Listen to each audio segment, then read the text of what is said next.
I'll do my best. Welcome to Monday Night Live, coming to you as usual from the studios of the Public Media Network, where every voice matters. One of the voices at the table tonight will certainly matter. I'm delighted to be talking to someone who knows all about the Air Zoo. Troy Thrash is going to be with us for the hour, and it's a poignant moment in some ways for me. 6 years ago, you remember, we inherited this program from Jim Amos. We didn't have our usual roll-in tonight, a technical problem on that one, but if you've seen Monday Night Live before, you know we always start with the roll-in that tells you that Monday Night Live is dedicated to the memory of Jim Amos. Jim had a program every week for years, and he died 6 years ago, suddenly, and it was a great loss to the community. He brought so many people into the studio to introduce them that we'll remember Jim for a long, long time. Anthony Arendt, who's right out there directing tonight, said to me, Keith, we'd like to keep the program going in Jim's memory. And we wondered if you were willing to take over. And I stammered and stuttered and said I didn't have Jim's expertise, I didn't have the time he put into it. And Anthony said, but on Monday we were going to talk about the Air Zoo. I said, well, that's interesting. Pete Parrish and I go back a fair way. He took me up in the Stearman one day when I needed to do some filming over Pine Lake. Worked in Upjohn. The Air Zoo. Well, I'll have a go. And that's how I got hooked on Monday Night Live. And I've been privileged to interview a wealth of interesting people from the community over those 6 years. It started with the Air Zoo, and here we are 6 years later, not quite to the day, but 6 years later we're now talking about the Air Zoo, much bigger than it was when it started, bigger than it was 6 years ago, more important than it's ever been, and going to become even more important down the road. And we are privileged because the man who's taken over the reins of the Air Zoo, it's I think a 1 week anniversary tonight, has given us a Monday evening. His family arrived in Kalamazoo just a couple of days ago, and already he's taken a Monday evening and given it to us.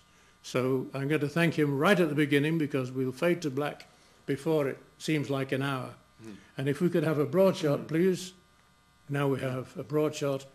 We're both staring out at the public. Yes. Thank you very much for coming.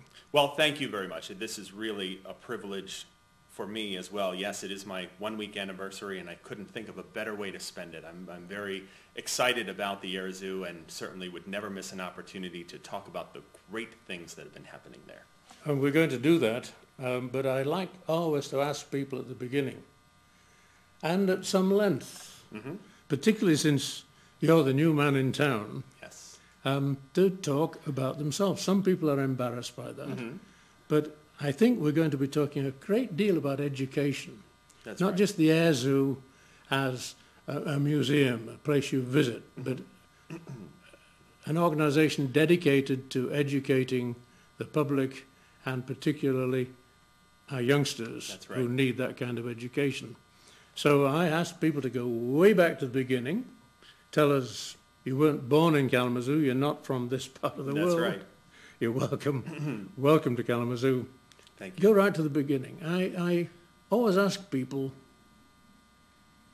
about early childhood, schooling, when you first got turned on. So where do you want to start? Well, certainly I will tell you, if I say some of the words that you've said, education, innovation, inspiration, if I say them 100 times over this next hour, it probably isn't enough. And those are words that are very important to me. Those are words that I really kind of live by in many ways every day. They are my passion. And it's great that I can talk about my past, because that's what really built and instilled those passions in me. And I guess if way back goes, I was actually born in eastern Pennsylvania, in Allentown. That's where I'm originally from. My parents are there as well, and some brothers and sisters, and grew up there. I guess the first real sort of seminal moment for me when thinking about moments that have shaped my life was actually when I was about 7 years old. My parents bought me my first telescope. And it took a few days after we put it all together for me to be actually be brave enough to go outside at night. You know, I had my trusty golden retriever Biscuit with me, and so you know, it gave me a little bit of bravery there. And so I took my telescope out and didn't really quite know what to expect. I was always enamored with the stars and the moon and the planets, but what happened to me the first time I looked through that telescope and I saw the moon. It's the moon we see all the time, but I saw it so differently that night because suddenly it goes from this two-dimensional disk to a three-dimensional sphere that has mountains, it has craters, and it really is this small planet type thing. And suddenly, you know, it answered some questions for me. Okay, the gray areas versus the white areas, what's the difference? But what it did, I think, more importantly, was it gave me about 100 more questions that I wanted to answer. Same with the first time I turned my telescope to Jupiter, and I saw these 4 dots around in sort of a straight line outside of Jupiter. A couple nights later, I looked again. The 4 dots were still there, but they were in a different configuration. And suddenly, you know, realizing that those are Jupiter's 4 large moons, starting to think about, well, you know, how are they moving? What kind of orbits are they moving in? What's making them move? And that really began to spark my passion for science. And it wasn't in a book. It was doing a hands-on activity and experiencing science. You must have had a pretty good telescope. It was a decent telescope, I would say, I guess, for a 7-year-old. But really, you don't need a very high-powered telescope to be able to see those types of things. See, there really is, and in fact, I've never looked at the moon through any kind of telescope. Is that right? I'm feeling embarrassed as I say, not embarrassed, but somehow I've missed out on something. Even if you have binoculars, okay, take a peek up one night. I think you'll see the moon as a different place, a different world, and just thinking, of course, about what happened 40 some odd years ago, and the fact that we actually put humans up there. When you talked about mountains, I thought, the kind of place someone could walk. Absolutely. And we did. And we did. So that really began, I think, my passion, and when I was 7. And you know, suddenly I'm looking at books, I'm drawing all the constellations, trying to memorize all the names of the stars, and it was so easily accessible. On a clear night, go outside and learn more and more and more. Yes. And then when I got into junior high, I found some teachers that recognized the passion that I had, and they wanted to keep that alive. They wanted to keep the fire burning for me. And one of the first things that they were able to do for me was they gave me keys to the planetarium in the junior high and said, listen, why don't you spend some time every day going in there, learning how to operate the planetarium, and how about you create some public shows? So me and a friend of mine who I met in 8th grade, who was just a dynamic individual who, oh, by the way, is teaching astrophysics at a university out in California now. He and I just had this passion, and we would go down every day, and we would learn the ins and outs of operating the planetarium, and suddenly we were there creating and running shows for public visitors at the school.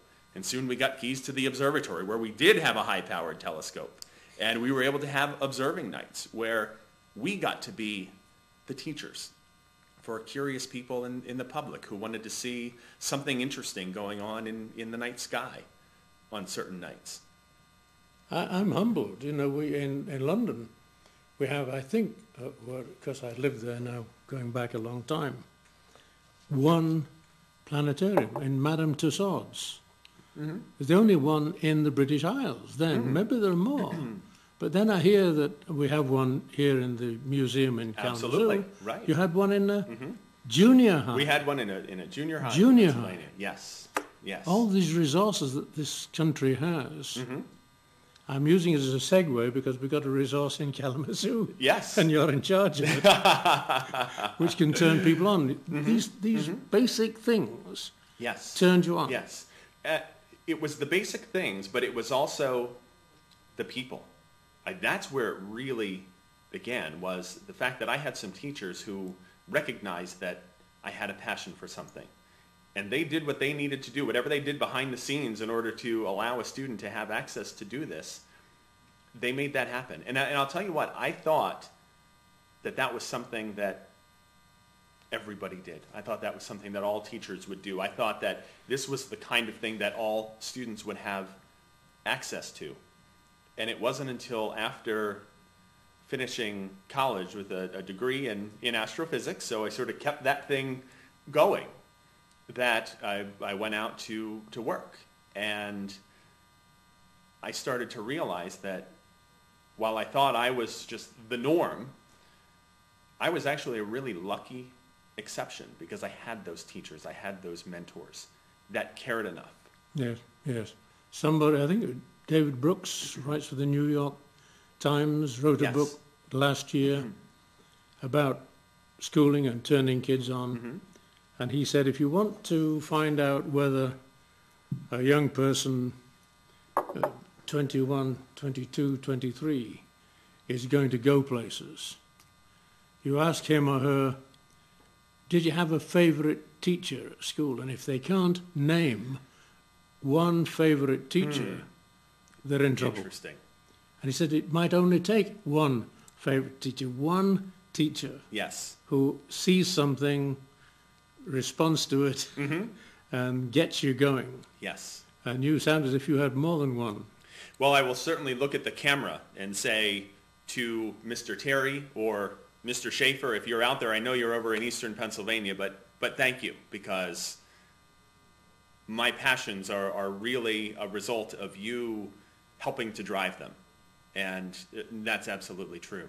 We'll put this program on the web so you can send Mr. Schaefer. I will certainly do that. A link, and he can. I will. Well, thank you. Thank you. He might not be watching this live. Right.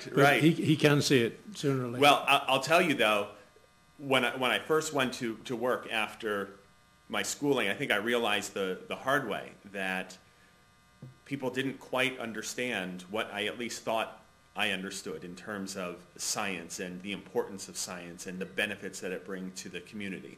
I had gone to work down in Baltimore, Maryland, down at Johns Hopkins University.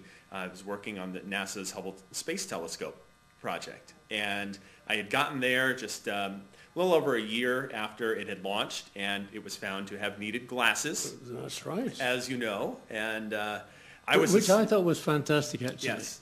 Another American trait I appreciate. Okay, so it didn't work, we'll fix it. Absolutely. And you sent up the new glasses. That's right.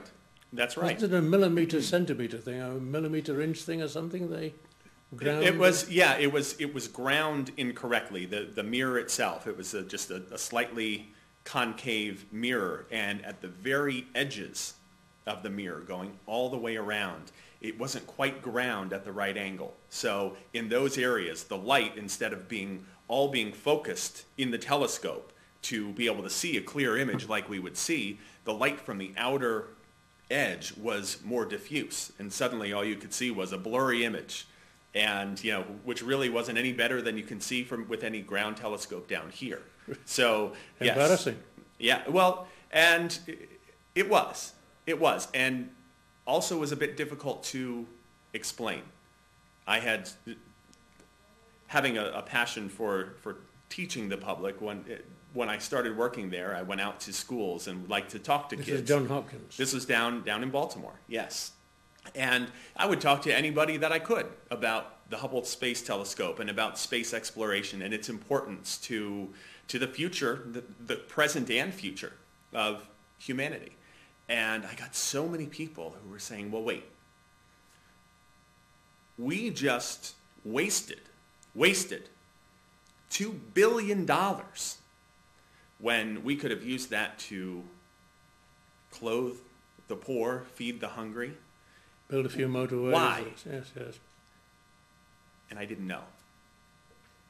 I didn't know the answer. I had a difficult time with that. But I realized then that I would continue to do my part to increase public understanding of the importance of science, the importance of math, the importance of technology, the importance of pushing that technology envelope, continuing to be innovative, and having the public understand why that matters for a better future for all of us. I think we forget just what a contribution NASA has made. Mm-hmm. NASA was a very expensive thing. We put a man on the moon, da, da, da, da. Right. Again, maybe a general public's lack of understanding of the way science works and all the spin-off benefits we've had from all that work that was put in. I found that if I wrote to NASA saying, do you have any photographs of this, that, and the other, they always responded. I got high-quality slides and an explanation of things. I once said, is it true that the only thing you can see from space is the Great Wall of China? And a guy wrote back saying, there's nothing like that you can see from space. You can't even see the great...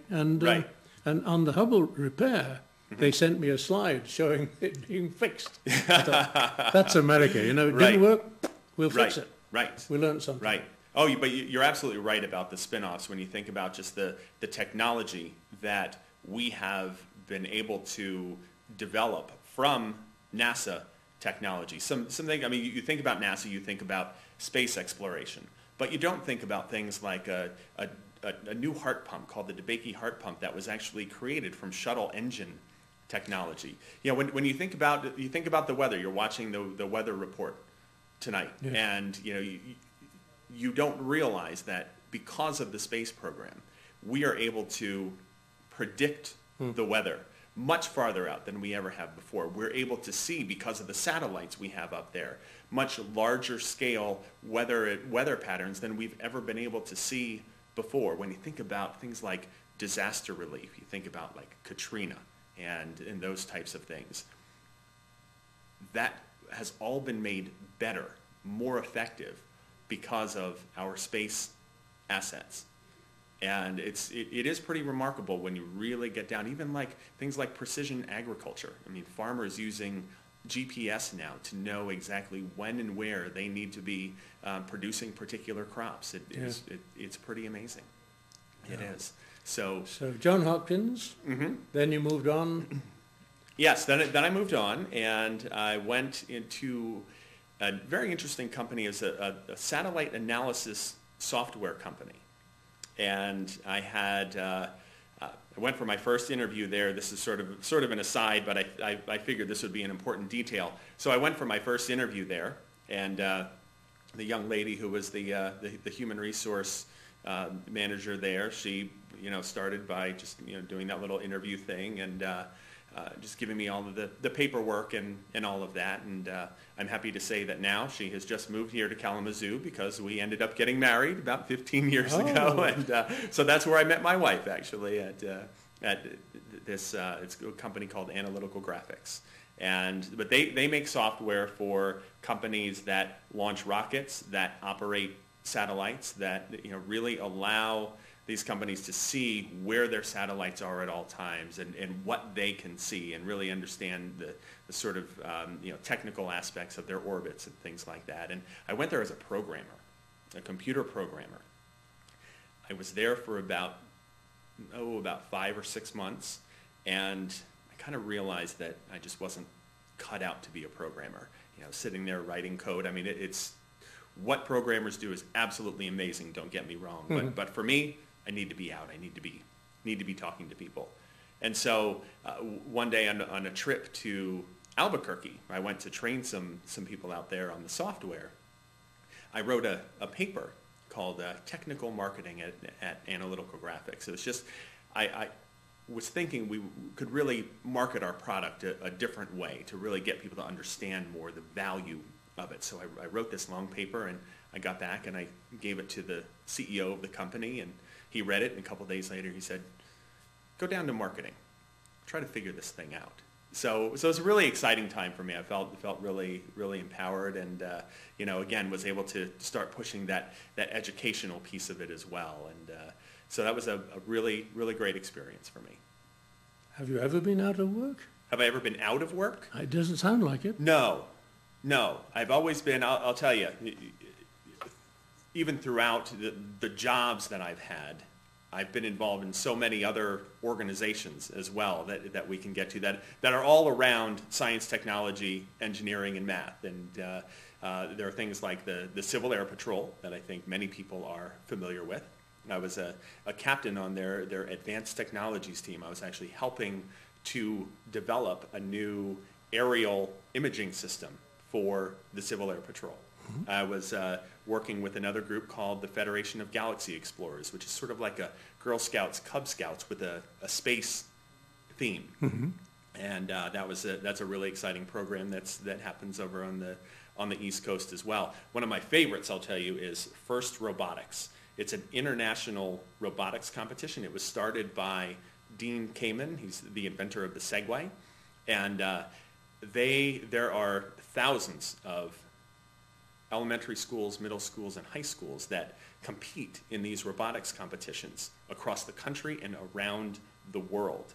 And it is really one of the most amazing events that I've ever been to. I mean, it's sort of like the Super Bowl for these kids who are just passionate about math and science. They all, in teams, build robots to play a certain game and solve a certain problem and score points depending on how the game is defined.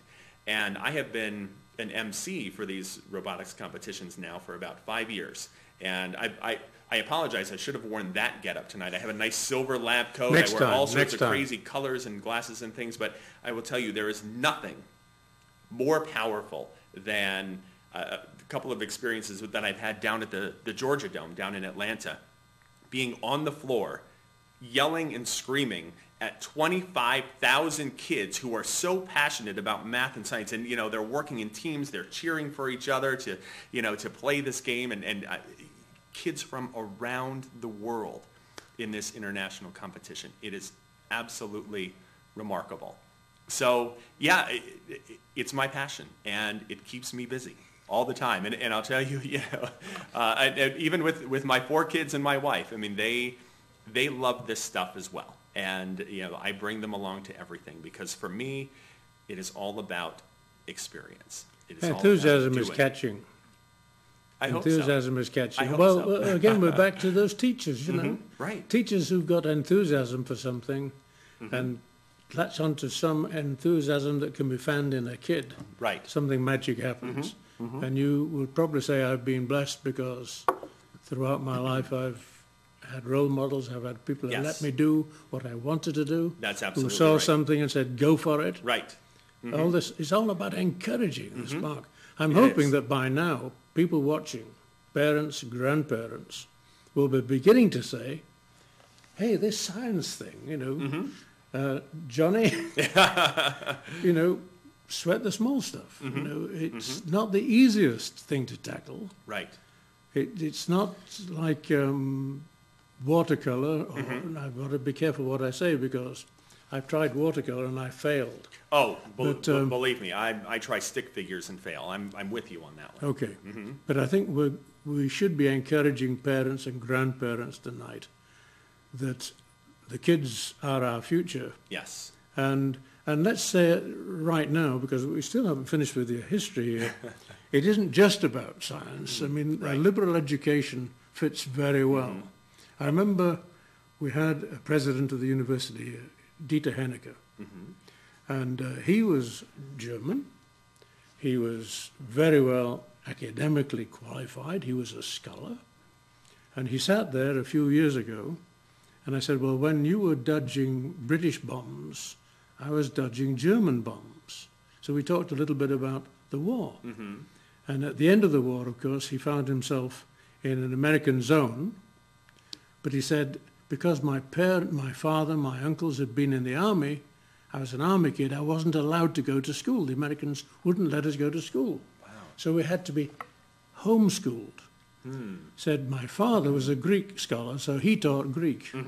And I learned physics from Werner von Braun's assistant. So Can't think of much better here's teacher an than academic. that. Right. Greek and Werner von Braun. Mm-hmm. They combine. Mm-hmm. And he went a long way. He was a Wow. great loss when he died in Kalamazoo. Mm-hmm. Mm-hmm. So you're an example of this. Yes. I see. Yes. I've got written down National Aerospace Development Center, Yes. Alpharetta. Mm-hmm. Yeah, that's. Did I pronounce that correctly? You did, Alpharetta. yes, in Alpharetta, Georgia. Yes, you did. Yeah, that's interesting segue to that because it was I became the executive director of the National Aerospace Development Center, and what we did was we worked with various regions across the country to help them build up their aerospace workforce. We worked in states like Alabama, Georgia, North Carolina, did some work in Texas and Colorado and in California as well.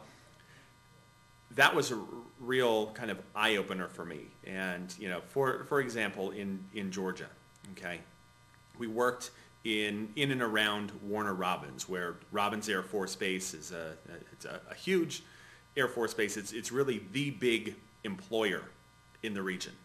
And their issue is that they can't find the technical talent that they need in order to really fulfill their mission, which is servicing C-5s and C-130s. And there's a big danger in that. If we're talking about a military installation that would be hiring kids, adults, if they could, but they just can't find them. And the issue there is they can't just go to a neighboring region or a neighboring state like Alabama to kind of pull their best and brightest over, because you know what? Over in Huntsville, Alabama, where NASA Marshall sits in the Redstone Arsenal, they're having the same issue. They can't find the technical talent. So if Georgia's reaching over to Alabama thinking, well, we can get theirs, and Alabama's reaching into Georgia thinking, well, we can get theirs, that's obviously a zero-sum game. So what we did was we worked with the big employers and the small employers. We worked with educators. We worked with workforce developers, economic developers, all of those important aspects of the workforce development pipeline in these regions. And we ultimately worked with them to understand, okay, what is the real demand for the technical talent that all of you need? And then how do we create a structure where we are building our own talent here in this region? Again, Georgia, Alabama, wherever that is. And it was a remarkable experience for me, just being able to be the one that's pulling all of these groups together to create programs to allow them to be self-sustained, knowing that they are educating these kids and inspiring these kids, starting not in 11th and 12th grade, but really starting in 2nd grade, in 3rd grade, to show them why math and science are important to their future. And then also show them, and if you continue to study math and science, look at these great careers that are sitting here waiting for you.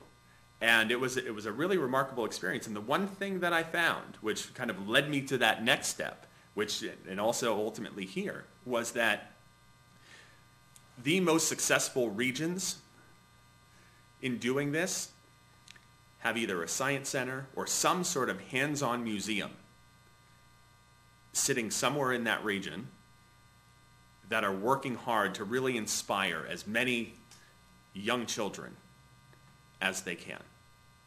And we had a really great run there, but that ultimately led me to my next position, which was as the CEO of the Da Vinci Science Center, and that's where I've been for the last 4 years. And that was my first work ever in any sort of museum science center setting. No, back in Pennsylvania. That was in Pennsylvania, yes. And what we did over those 4 years was we worked to transform the Science Center from being a cultural institution, one where companies, as they're trying to recruit talent would say, oh, and if you move here, you can go to an art museum, a symphony, and oh, by the way, we have a science center too. We wanted to really build up the idea that no, we are an educational institution, but ultimately take it one step further and say, we are a workforce development institution. When you think about the workforce development pipeline, whether you say from cradle to grave, or some say high chair to rocking chair, where we positioned ourselves was at the very base of the workforce development pipeline. We said, we want to get every single kid we can in here, and we want to give them that one opportunity to see that they can do math, that they can do science with their hands, with their minds, and with their hearts. And we want to show them that if that's something that inspires them and they realize that they can do it, that there are some incredible careers. There's an incredible future out there waiting for them if they continue. And we also wanted to show the steps in order to get there.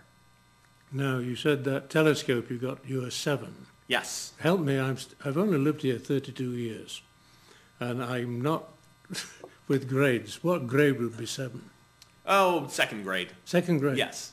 Mm-hmm. So second, third grade, it starts there. That's where it starts. That's where it starts. And in fact, a study has come out from MIT which shows that it is in third grade that kids can really be turned on or off by math and science. It is in third grade where the kids may say, you know what, I think this is a little bit too hard for me. And it's at the third grade that we may be losing a whole lot of kids because it's really hard to turn them back on. And, so I think about the third graders, and then, so that's one piece of it. That's where that inspiration piece really needs to happen. Mm-hmm. But then fast forward, another 5 years, okay? 8th grade, okay?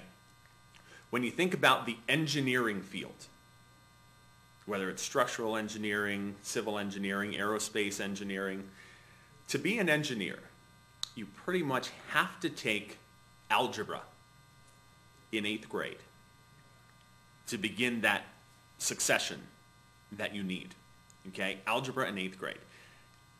You want to venture a guess how many students in the United States take algebra by the 8th grade? I'm not going to try. Tell me. 25%. So 1 in 4 students are taking algebra in 8th grade. Okay, that means the engineering field is deselecting 75% of the students by 8th grade already. Yes, yes. And when you look across the engineering field, they're all saying, we need this many more by the year 2020, and we don't know where we're going to find them. And so programs that are working in the 11th grade, the 12th grade to really inspire kids to do math and science, I hate to say this, but in many cases it's too late. You've got to work back, and not just the 8th grade, but 6th grade, 5th grade, 4th grade, 3rd grade, to make sure that the kids understand the importance of those courses that they're going to be taking into their future. And also make sure the parents understand. Yes. Because that's another big issue is with parents, because parents are the most influential force in a child's life when it comes to choosing courses, when it comes to choosing careers. But they're also the most underserved when it comes to programs that will help with awareness of certain careers. Just one more thing. So when you think about parents, you think about, especially when it comes to math and science, you hear lots of stories of, a kid going home and, saying they need help in math or help in science, and, I was never good in that, or I don't use math and science anyway, and so you won't need to worry about that. And so there are lots of, dare I say, forces working against this. But you had mentioned before about careers and whether it's science, technology, engineering, and math, or anything else.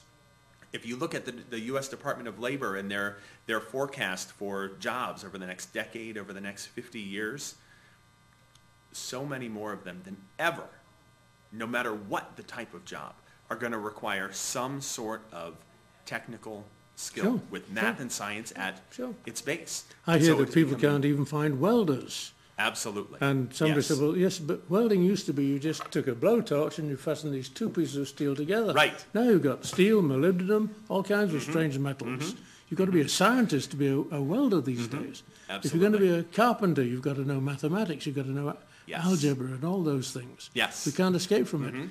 Would you say, and not talking about Kalamazoo now, you've just arrived in Kalamazoo. Yes. But you've been in several states. Yes. You've seen many schools. The average school is probably not pretty well equipped to give hands-on science. That's very true.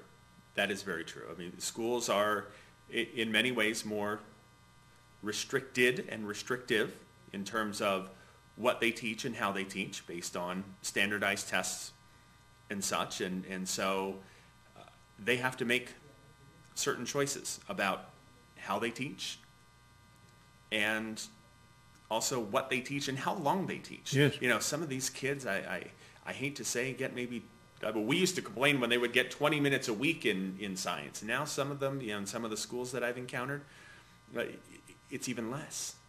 And it really is a shame. But even those that are studying science, they're studying from a textbook. So they're reading, they're seeing two-dimensional, we're back to the two-dimensional pictures, Yes, but they're yes, seeing yes, the yes. two-dimensional pictures. And it is important that they are memorizing science facts and science trivia for a test. But they're not doing science. And that's where organizations like the Da Vinci Science Center, and when we get to talk about the Air Zoo as well. That's from now on. Yes, I mean, Most we're about the Air Zoo. really, absolutely, and we're really going to drive that. We want to drive those experiences and continue to connect these kids to great careers in the area. You made the point about the welder, and you know, something that I had seen in various areas, and I'll use Pennsylvania as an example.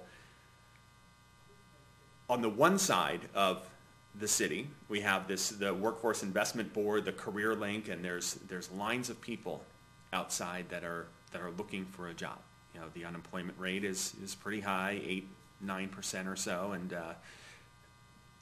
you look on the other side of the city, we're talking about the Allentown area, look on the other side, there are several manufacturing companies that can't find people to operate their machines. So on the one hand, you've got a lot of people over here. On the other hand, you've got companies that can't find people. Right. So it's clearly not a human resource issue, it's a skill set Yes. issue. Yes. And there's one company in particular that I got to know them very well, and they have a ruler test. So everyone who goes to apply for a technical job at their company, you know, and technical can be all the way up to operating some really intricate machinery. Oh, yeah. The first test they have to pass is a ruler test. 15 questions, okay? Questions like mark 5 3/8 on this ruler here, on this piece of paper. 2 inches plus 3 3/4 inches. Where is that? Less than 50% of applicants for technical jobs do not pass that ruler The test. ruler test. Right. So, we have a lot of work to do. Yes. There was a lot of work to do in Georgia. There was a lot of work to do in Pennsylvania. There's a lot of work to do across the country. And it's organizations like the Air Zoo that can really make that happen. Working with local educators, working with local employers, working with local foundations, working with other local nonprofits And parents. as well. And certainly parents, yes. Never let me forget that. Thank you. No, I mean, I've seen the Air Zoo. I got here in 1980. I think it opened 78, something like that.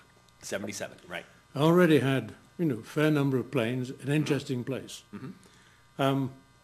It's kept on expanding. It's been breaking new ground, breaking new ground. The last time I was in there must have been about a year ago. Okay. I haven't seen the new extension. You've just put on, what, 50,000 extra feet? 50,000 square feet. That's Yes. right. That's right. So it's been growing. And it's Well, full of listen, good I'm going to stuff. stop you for a second and Please. say, I'm spending an hour with you tonight, right? I want you to promise me you're going to spend an hour with me at the Air Zoo. I want to show you everything that's new. Can we make that deal? Oh, easy deal. Okay, let's do that soon. Okay, we'll do that soon. So I'm sorry to interrupt there. No, I'm thinking of high school, but high school's too late. Mm-hmm. We're talking about second, third grade. Mm-hmm. The things you've got. You talked about the Da Vinci. You got Yes. The Galileo studio. Right. The Galileo studio. Kids can walk in and see this is what he had to work with. Oh, absolutely. Yes. And with that, those few basic things, he took on the church. Right. He said, no, the sun doesn't go around the world. The earth goes around the sun. And had to be shown the torture weapons before he would rescind his views.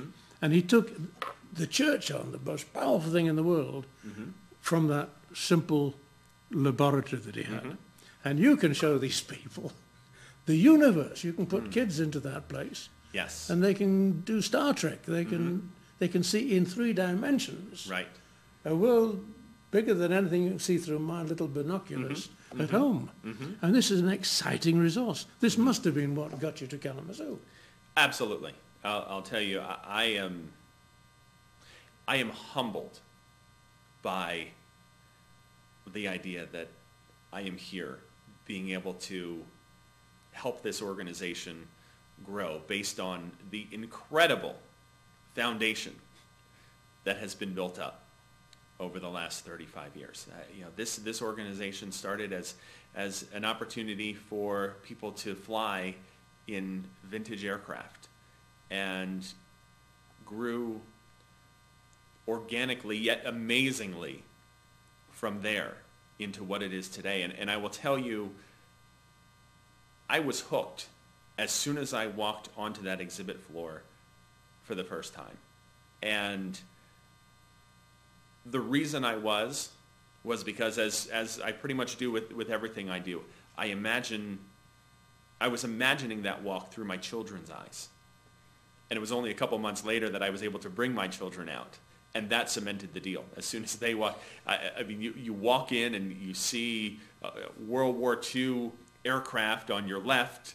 You see on your right an SR-71B Blackbird that has flown to space, and the only one of its kind in the world. And you got it. And even more than the airplanes, once you start to think about the stories behind the airplanes, and just the educational opportunities there are absolutely endless. All of those things that we just talked about, in my history, I felt like, all right, my 2 huge passions are space and education, with some airplanes in there as well. Yes, yes. And I've always thought, well, how can I marry the 2 and just live that on a day-to-day basis? And again, as soon as I walked in there, I just knew.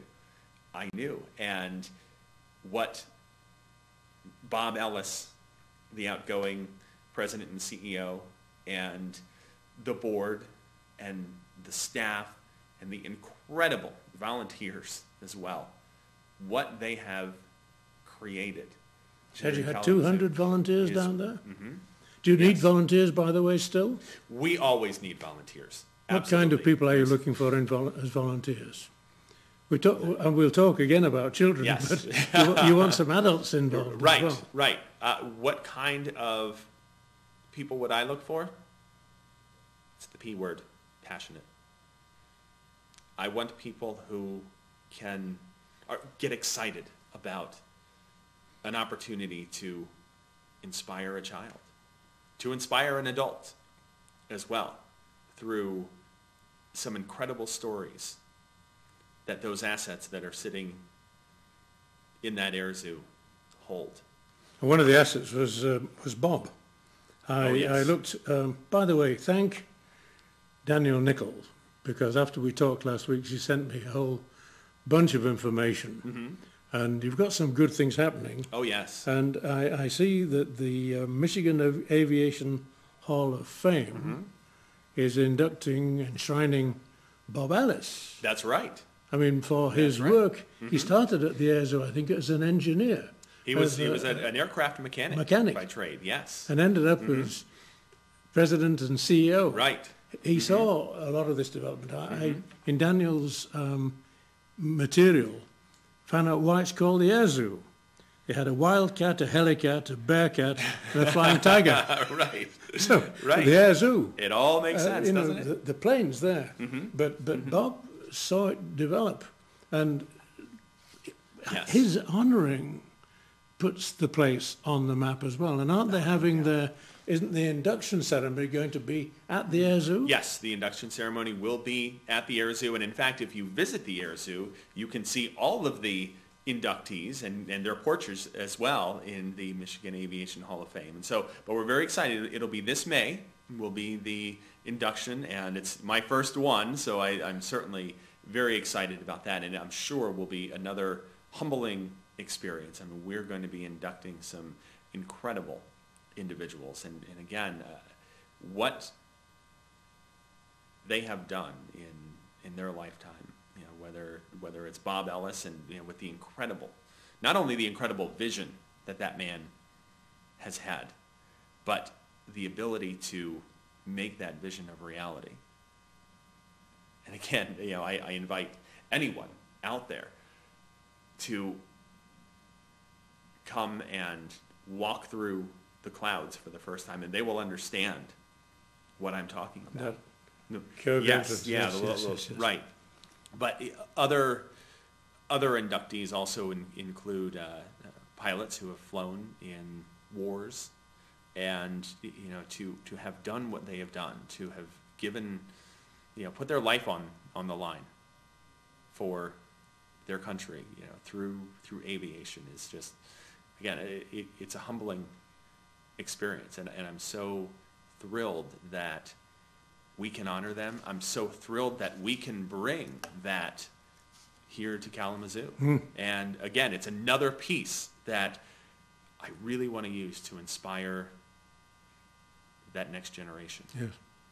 But let's talk about the people like me who remember seeing some of those Spitfires and what have you in World War II. I think we flashed it up on the screen from time to time. We're going to be talking about open cockpits. I think the whole month of February. Right.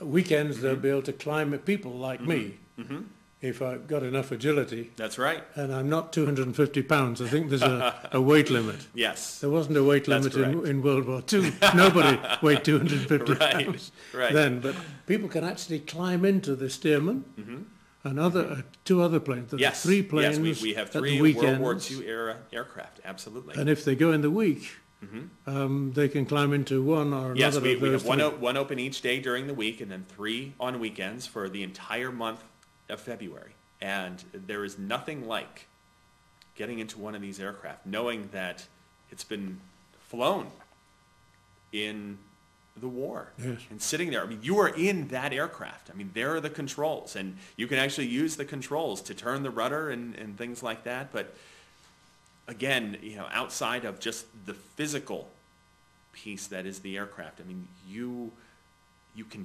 feel the story when you're in there. And, you know, it's that, again, getting back to that hands-on education and inspiration. Nothing better than that. I think that walking through, well, there are all kinds of things. We could talk for another 3 hours about the attractions. If you take children in there, they can be inspired by some of the exhibits, but they can also go on rides. Yes. There's a restaurant in there. Right. People can spend a whole day there without any trouble whatsoever. Oh, yes. People have visitors from out of town. They ought to take them to the Air Zoo. There's now no I'm doubt. doing commercials. And I appreciate the keep going. No. The main objective of this is to introduce people in our viewing area to the new guy at the Air Zoo. And I think they've got a fix on you already. Passion, dedication, experience. I mean, there's been that thread all the way through from that first telescope to now when you really believe you can make a difference to this growing generation that's going to keep people like me and like you in reasonable shape. That's the idea. Because we can invent the future. That's right. Some of the things that you offer that strike me, back to education, I saw homeschool days, homeschool discovery days. There again, there are parents who are homeschooling their children.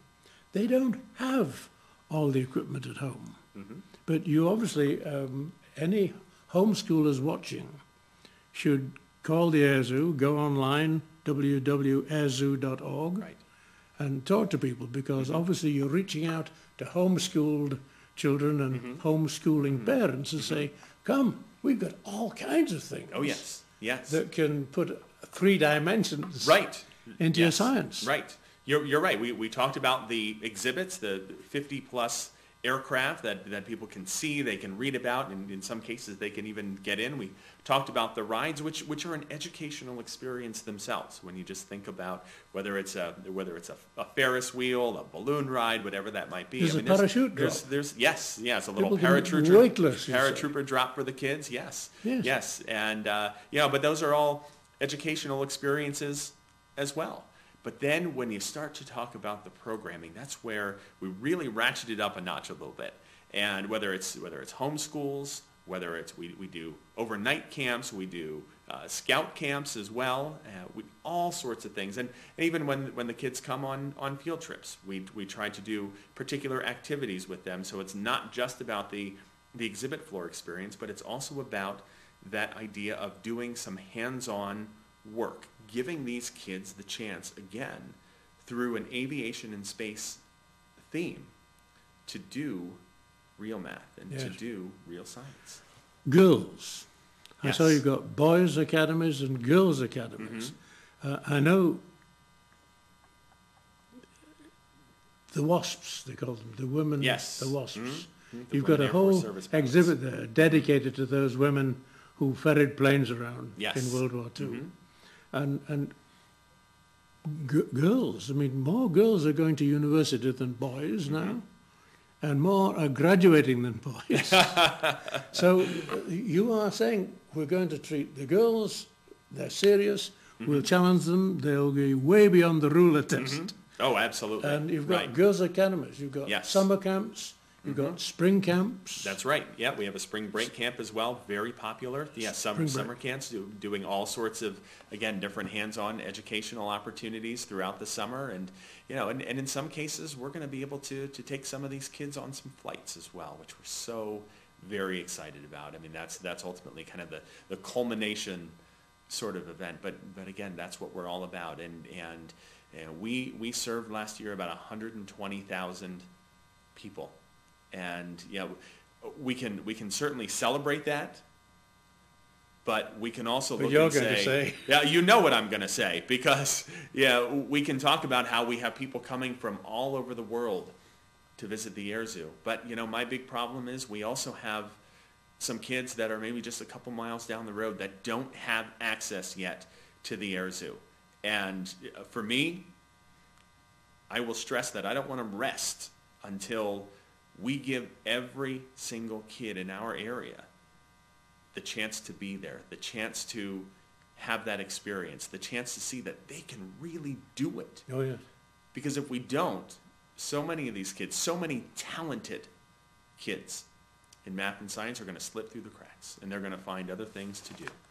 When we talked the other day, I thought I had this in my folder, Yes. but I hadn't. I brought it tonight. The Economist. January the 12th. People won't be able to see it right now, but it's the thinker, Rodin's The Thinker, sitting on a toilet. And the headline is, will we ever invent anything this useful again? And your answer is, it's our future. If we don't invent things as useful as that, time and time again, Right. we're in trouble. My answer is we must. My answer is we must foster creativity, because creativity sparks innovation. And innovation is what's going to drive our, dare I say, socioeconomic success at a regional level, but also at a national level.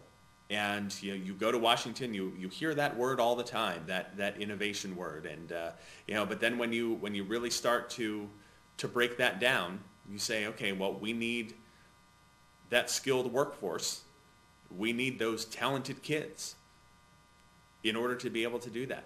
And again, that's where we really need to focus on building that foundation for these kids, and we've got to do it early. And again, there's the math and science piece of it, and we haven't mentioned the arts before, but the arts are critical to the kids' success. And we can talk about any kind of art, but I think about performing art quite a bit.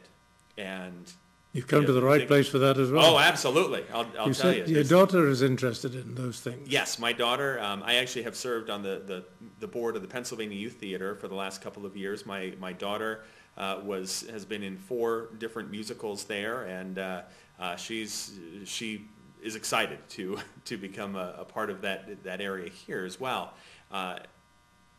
And it's something that, for all my kids, I want them to be a part of, because when I was in high school and did all the fun musicals and things, I mean, the things that I've learned, the teamwork, the leadership, the cooperation, those sorts of things that I've learned on the stage, I hate to say this out loud, but in many cases I use those skills in my job more than I learned in any math and science course. But it's absolutely true, and these are things that kids will need no matter what they do. Yes. Those sorts of characteristics, and that is an absolutely critical part. So when we talk about STEM, science, technology, engineering, and math, well, the new buzzword is STEAM, because we add an A in there for arts as well. Yes. Sue Parrish, of yes. course. Pete Parrish and Sue Parrish got right. this thing going. Yes. Sue's mother, of course, was Dorothy Dalton. Mm-hmm. And Dorothy Dalton was crazy about the theatre. And I understood that W.A. Upjohn, her father, mm-hmm. built the Civic Theatre in Kalamazoo, mm-hmm. A, because of the Depression, he wanted to give jobs, and he wanted to get his daughter back from New York. Wow. That theatre is still going gangbusters. Fantastic. My guess is your daughter's going to be involved in the Civic Theatre probably before too long. I would certainly hope so. They've actually, my 3 older kids have already been scouting out some of the classes there. So now that they're here, I think we're ready to hit the ground running with that. Mining the treasures of the Kalamazoo and the broader community. Absolutely. I mean, we're so excited to become a real contributing member of this community through things like that, through other service organizations. It's something that we as a family love to do, and I'll tell you, I've only been here a week, but I can feel that spirit of service here. I really can in everyone that I've talked to. There was a play I saw actually up at Western, because they've got a whole bunch of theatres mm-hmm. up at Western on the campus, mm-hmm. Western Michigan University. And way back, there was one called Discovering the Future. Mm. And they had these people in pith helmets mm-hmm. and shorts mm-hmm. going through a kind of forest. Yes. And hanging from the trees were typewriters and a television set. And I thought, that's wrong. we didn't discover the future. Mm-hmm. We invented Absolutely. The future. Mm-hmm. We built all those things. Mm-hmm. And I think that what you've got at the Air Zoo, of course, is examples of planes and other things that were built specially to do a job. That's right. This plane was built for maneuverability. Mm-hmm. This plane was built as a trainer. Mm-hmm. That's America's strength. Mm-hmm. We've been making the tools right. to make the future, mm-hmm. as opposed to waiting for it to come along and say, hi, I'm the future. Yes. How'd you like me? Right. Well, that is such an important message for kids, because when you think about just the